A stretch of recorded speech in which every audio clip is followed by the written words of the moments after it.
آهنگی که شاید اسمشو ندونی. قسمت 18.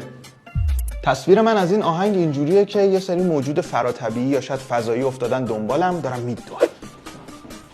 دهه 70 بازم دقت کن.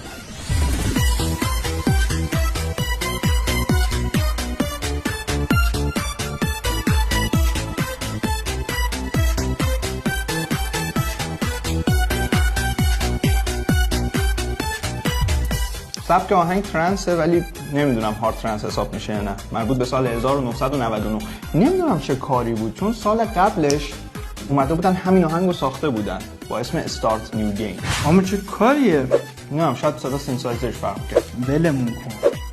قدیمی ترا که خودشون بیان بگن این آهنگو کجا شنیدن، ولی بچهای دهه 70 چیزی یادتون نمیاد؟ توی دهه 80 یه شبکه شاهکاری بود به اسم پرشین تون.